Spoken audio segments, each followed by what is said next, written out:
ರಾಘವೇಂದ್ರಾಯ. ಒಂದು ಘಟನೆ ಬದಲಾಯಿಸಿತ್ತು ರಾಯರ ಜೀವನ. ಏನದು? ಇಲ್ಲಿದೆ ನೋಡಿ. ಈ ಘಟನೆ ವೆಂಕಟನಾಥರ ಜೀವನಕ್ಕೆ ಮಹಾ ತಿರುವನ್ನ ಕೊಟ್ಟುಬಿಡುತ್ತದೆ.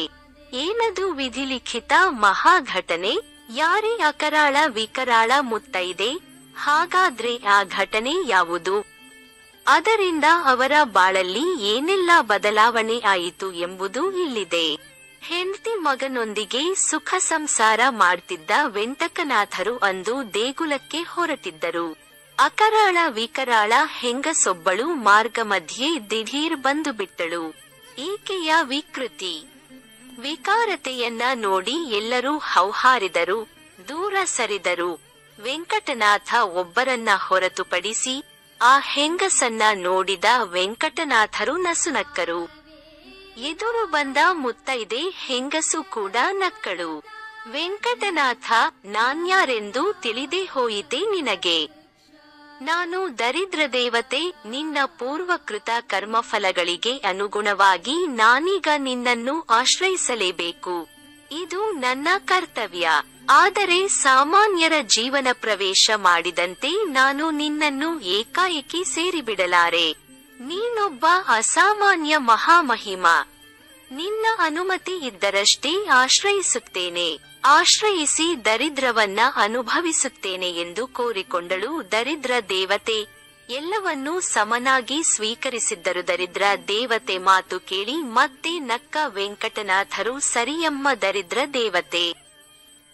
ಪ್ರಾರಬ್ಧ ಕರ್ಮಗಳಿಂದ ಯಾರೂ ಕೂಡ ತಪ್ಪಿಸಿಕೊಳ್ಳಲಾಗೋದಿಲ್ಲ.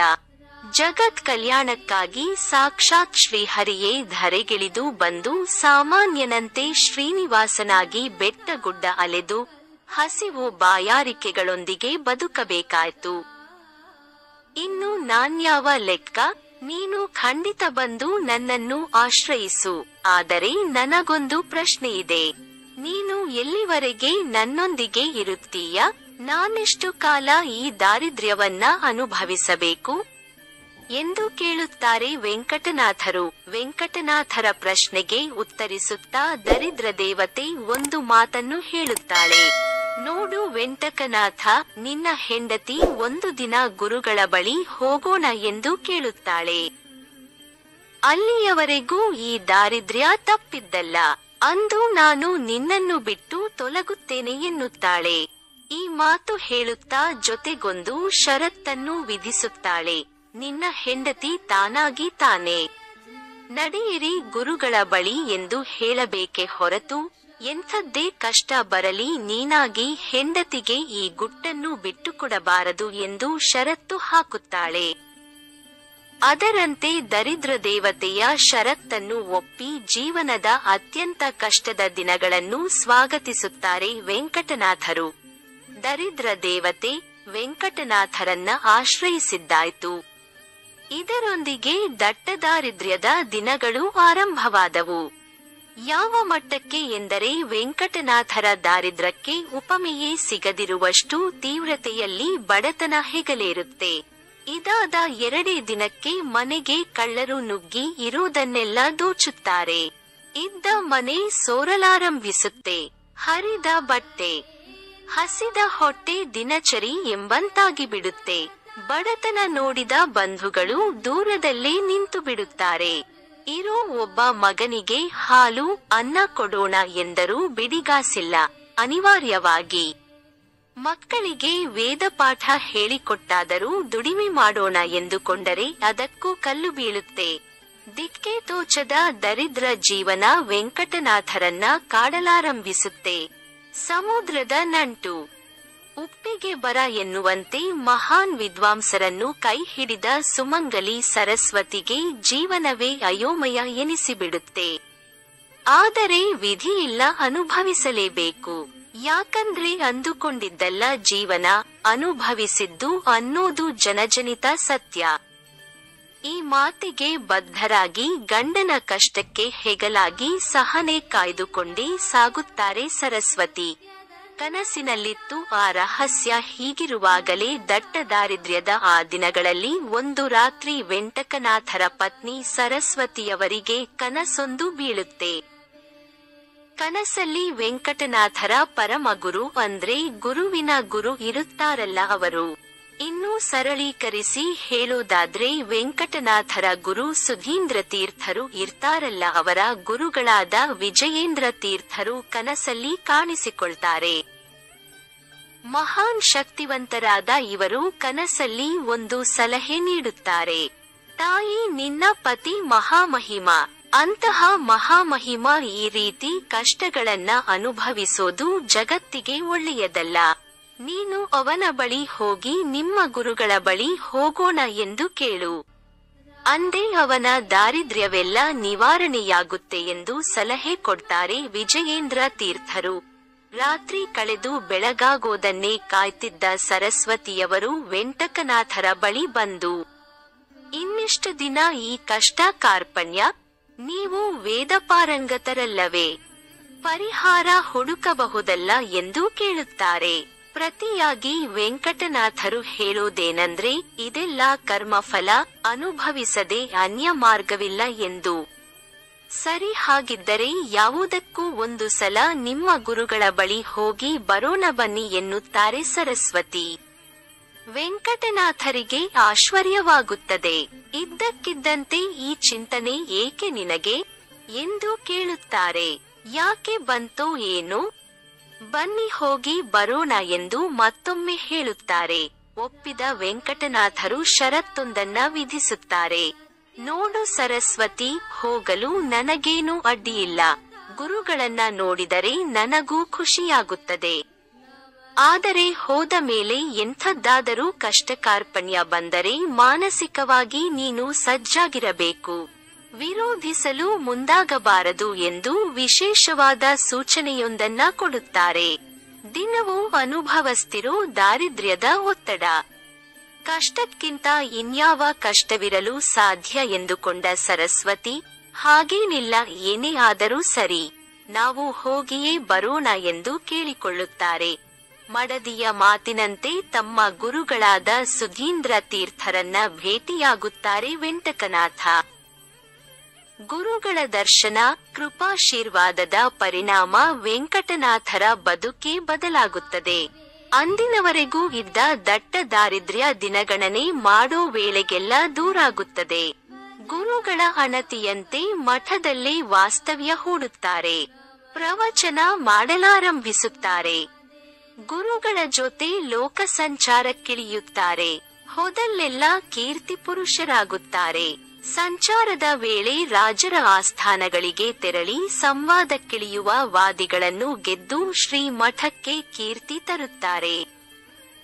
ವ್ಯಾಕರಣ ಶಾಸ್ತ್ರದಲ್ಲಿ ಇವರ ಅದ್ವಿತೀಯ ಪಾಂಡಿತ್ಯ ಕಂಡ ಸುಧೀಂದ್ರ ತೀರ್ಥರು ಮಹಾಭಾಷ್ಯ ಅನ್ನೋ ಬಿರುದನ್ನು ನೀಡುತ್ತಾರೆ. ಹೀಗೆ ಸಾಗುತ್ತಿರುವಾಗಲೇ ಬದಲಾದ ಬದುಕಲ್ಲಿ ಮತ್ತೊಂದು ಮಹಾ ಬದಲಾವಣೆಯ ಗಾಳಿ ಬೀಸುತ್ತದೆ. ಅದೊಂದು ದಿನ ವೆಂಕಟನಾಥರ ಗುರುಗಳಾದ ಸುಧೀಂದ್ರ ತೀರ್ಥರಿಗೆ ಸ್ವಪ್ನ ಸೂಚನೆಯೊಂದು ಸಿಗುತ್ತದೆ.